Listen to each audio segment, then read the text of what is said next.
Eltern und Kindererziehung. Vielmal wordt dit thema genannt Kindererziehung. We willen vandaag over dollar ontdekken om de ouderen te reden wo kinderen op te dragen. En niet zozeer om de kinderen krijgen. Wat voor vraag komt u hem zijn wanneer je denkt aan Kindererziehung? Goede vraag. Ihr Väter reizt eure Kinder nicht zum Zorn. Nog een andere vraag. Komt u een vraag om zijn wanneer je denkt aan Kindererziehung?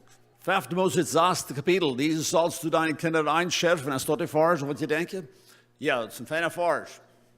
Heb je gedacht hoeveel vragen Paulus aan dit thema heeft? Hij heeft alle soorten vragen waar een man zal zijn. Dat hij zal goede dingen hebben. Je scheid, je leert. Hij zal een fijn heim hebben. En dit was, besonders van hereden van een bisschop of een diacoon of die soort arbeid, dan zelf een mannen kijken, een lied kijken, wat goed beleerde dingen hebben. Dat wordt het door aangeven, dat goed ingestaan hebben. Paulus heeft er wat van. Vielleicht würde man iemand zeggen, oh, dat is maar weinig wat hij ervan heeft. Hij schrijft veel aan Erlösung, aan de vrijheid in Christus. Hij redt van zo'n dingen als dat. En hij deed ook. Hij heeft een andere vers in Kolosser, het 3. kapitel. Daar vingen we de vers 21.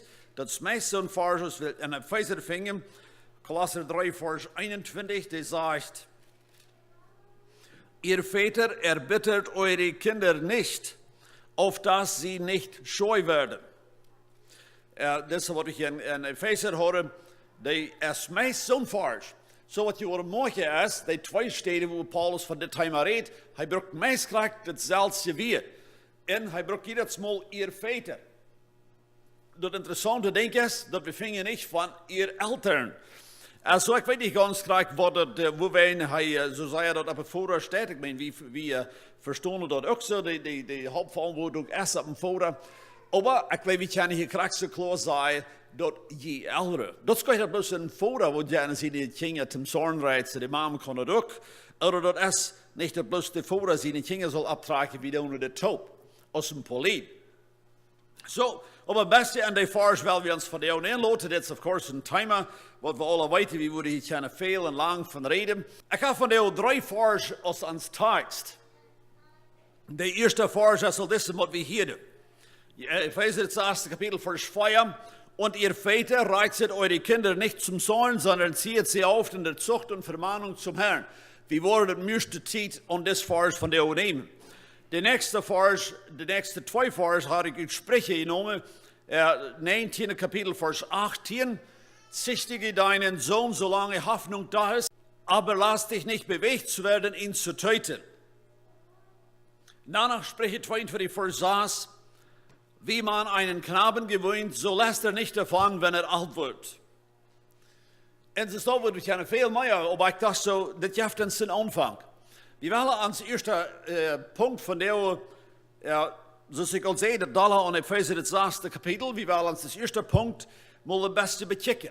En in waar valt zich dat meest een beetje vreemd, wanneer een boodschap aanvangen redt, en we vangen het eerste aan van te reden, dat ouderen worden dol worden thuis bij ihre kinderen. Als ik de boodschap eruit maak, dan valt het zo, dat speelt zich me zeer vreemd, dat ik voor de stad een boodschap heb. Would ik moet verder staan en reden te mij, of te ons allen, van wenn dol worden. Dat heeft je zich toch lang niet nuance. Maar dat is voor Paulus, wat hij de taalste ruts met, en deze 2 vers wat ik hier zag, dat we zullen onze kinderen niet in zorn reizen. En zo, we worden ons van jou een beetje inlaten. We kunnen das vers dus dit nemen. Ihr Eltern, reizet eure Kinder nicht zum Zorn. Zo is de alleenheid door, dat ik en du onze kinderen zum Zorn reizen doen. Wat weet du, als du een mama of een papa bent, wat de trouble wordt hebben met dol worden? Of dat du waarschijnlijk in voorraad de mama zijn, wat zijn kinderen actually deed? Ten zorn reizen, of een andere weer, wat zijn kinderen deed aanplanten, dat de kinderen ook worden dol worden. En zo, we moeten onszelf brieven. Dat zware ding van brieven als ik een trouble heb met dal worden is, wanneer ik trouble heb met dal worden, dan wil ik dat niet unbedingt gaan. En zo, wanneer du mij was vragen, Ronald, hast du een trouble met dal worden, dan wil ik waarschijnlijk zeggen, no, zo'n trouble heb ik niet. Want zeer veel mensen, wat een trouble met dal worden hebben, erkennen dat goed. En zo, wanneer du feilst, nou, ik zie niet een mens gepleegd met dal worden, dat zeg ik goed dat het niet nog best. En zo, we waren små brieven. Ik had 4 weken en man bij ons am hof, een goede vriend van mij, ongeveer mijn Ella. En dan zegt hij te mij, bij iemand, we reden, spazieren alle soorten. En dan zegt hij iemand te mij, weet je wat Ronald, mijn kinderen hebben me gezegd, dat ik dan zei hij dat op Engels, een anger problem. Ik had trouble met dal worden. En ik zei, blijft dat zo? Nou, hij wist niet, nee. Maar wanneer ze die kinderen om dat zeiden dat hij trouble had met dal worden, dan wondert hij als dat vielleicht wat zo zijn. En ik heb een lange vertaal, waar kan ik hiervan los, wanneer ik dit trouble heb? Zo, vrouw die moet zelfs.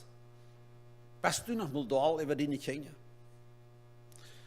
De antwoord wat we in ons hastig uitmaken, zal zijn is, nou, dal worden doe ik immers niet. Meestal manchmal de moedval. Oder manchmal is mir dat plus genoeg.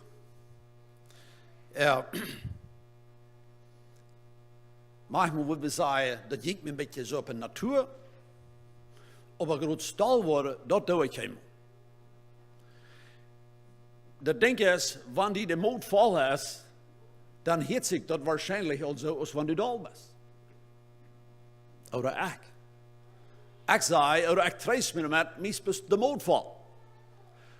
Maar bezie die kinderen, die vroeger, die vrienden,